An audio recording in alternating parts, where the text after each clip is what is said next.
Salam sejahtera di dalam kasih Tuhan Yesus Kristus. Selamat pagi Bapak Ibu Saudara sekalian. Sebelum kita melanjutkan gerak hidup kita pada pagi hari ini, kita akan merenungkan firman Tuhan. Dan sebelumnya, mari kita memuji dan membesarkan nama Tuhan.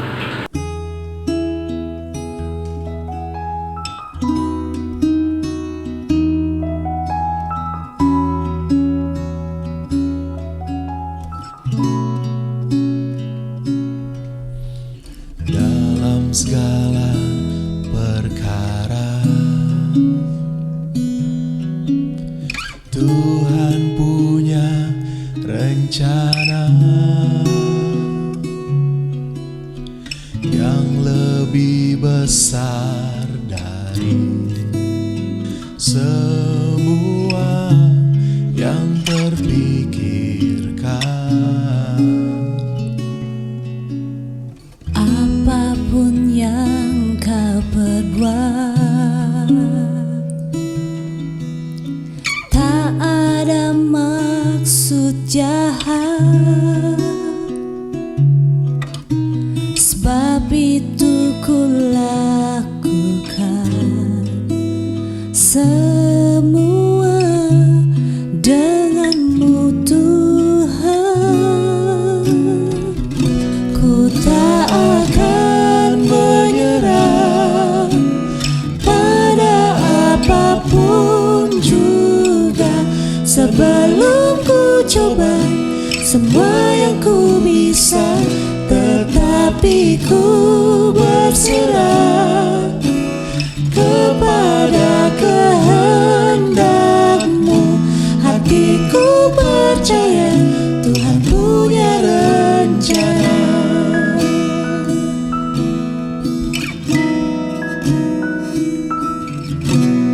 Apapun yang kau perbuat,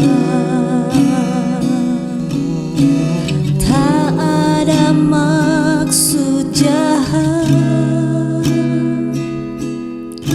Sebab itu ku lakukan semua denganmu Tuhan. Ku tak akan menyerah pada apapun juga, sebelum ku coba semua yang ku bisa, tetapi ku berserah kepada kehendak-Mu. Hatiku percaya Tuhan punya rencana.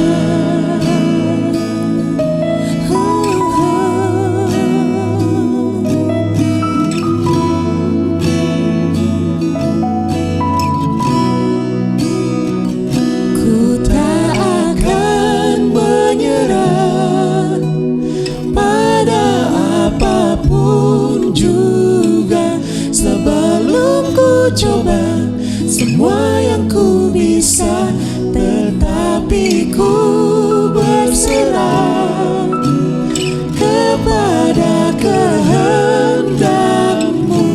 Hatiku percaya Tuhan punya rencana. Hatiku percaya, hatiku percaya, hatiku percaya Tuhan punya rencana. Bapa di surga, Bapa kami yang baik, kami bersyukur kepadamu Tuhan buat hari yang baru yang Kau berikan bagi kami. Sebentar kami akan merenungkan firman-Mu Tuhan.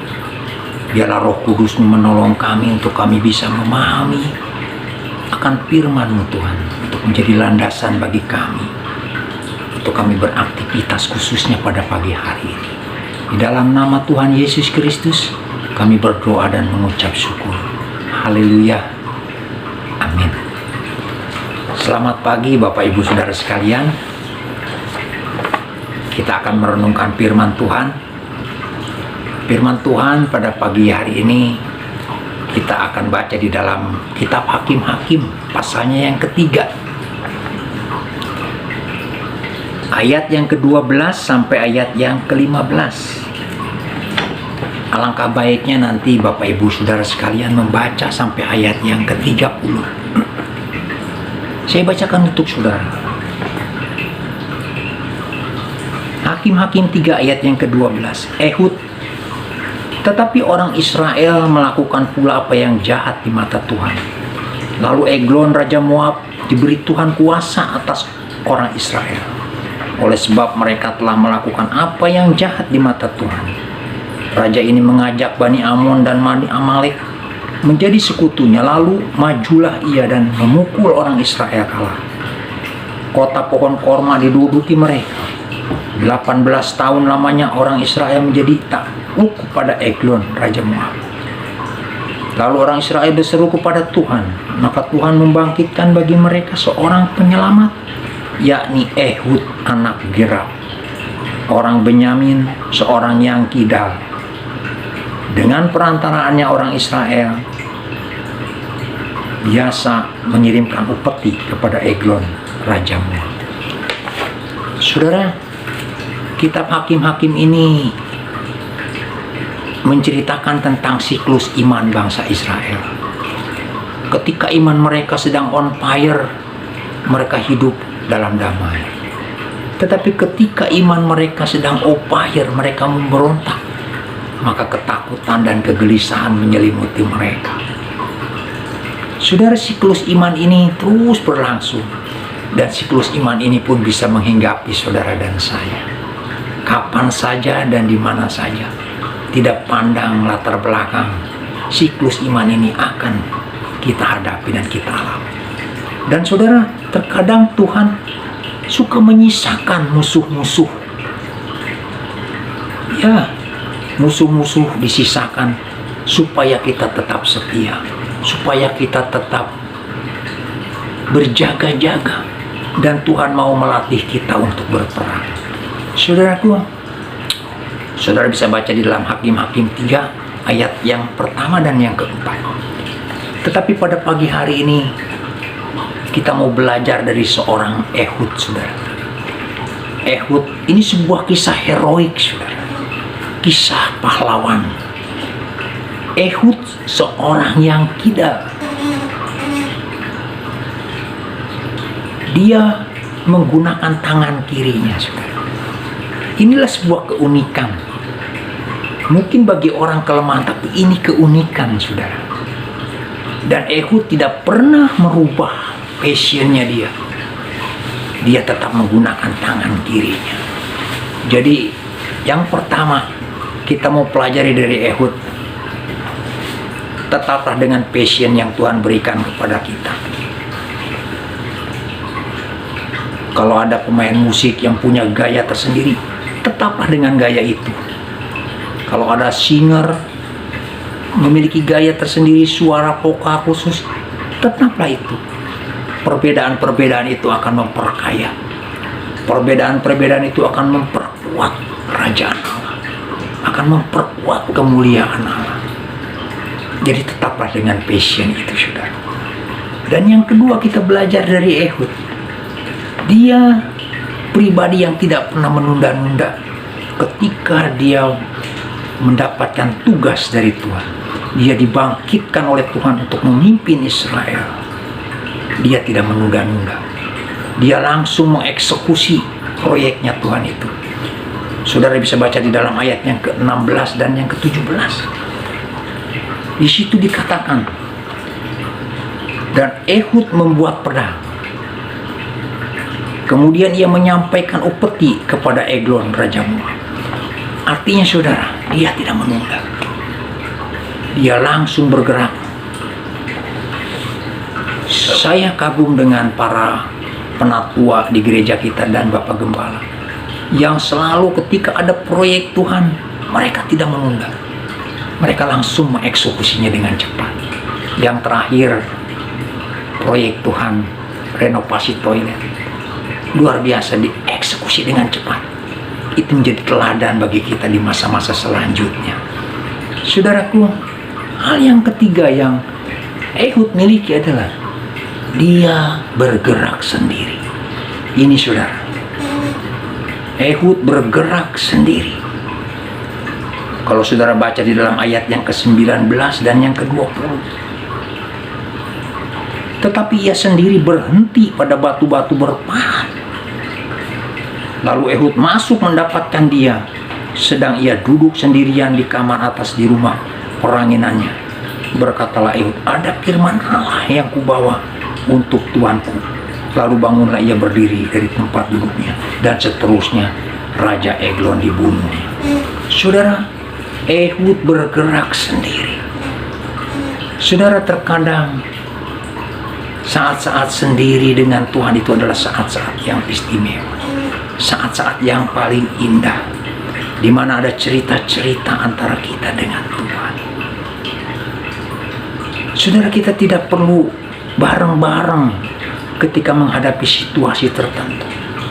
Ketika ada saudara atau teman kita yang sedang sakit, yang sedang lemah, yang sedang membutuhkan kita, kita tidak perlu berkata, yuk kita ke sana yuk, kapan kita bareng ke sana yuk. Tuhan ingin saudara melakukannya sendiri. Terkadang Tuhan meminta kita menghadapi musuh kita seorang diri.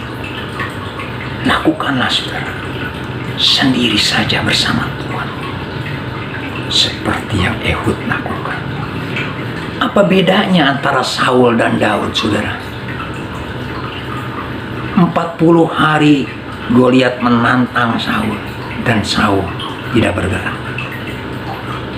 Tetapi Daud, dia seorang diri saja menyongsong Goliat.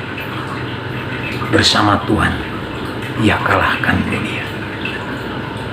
Atau mungkin kita bisa melihat Abraham, untuk menunjukkan imannya, untuk menyatakan imannya, dia harus menyerahkan anaknya. Dia tidak membawa bujang-bujangnya ke gunung itu. Dia seorang diri. Sekali lagi saudara, dengan sendiri dengan Tuhan, ada cerita-cerita yang indah antara saudara dan saya. Jadi lakukan sendiri. Dan selanjutnya saudara, Ehud setelah membunuh Raja Eglon, dia tutup pintu, dia keluar lewat pintu jendela atas, dan dia meloncat ke sana kemari. Kalau saudara pernah melihat film kungfu, bagaimana harus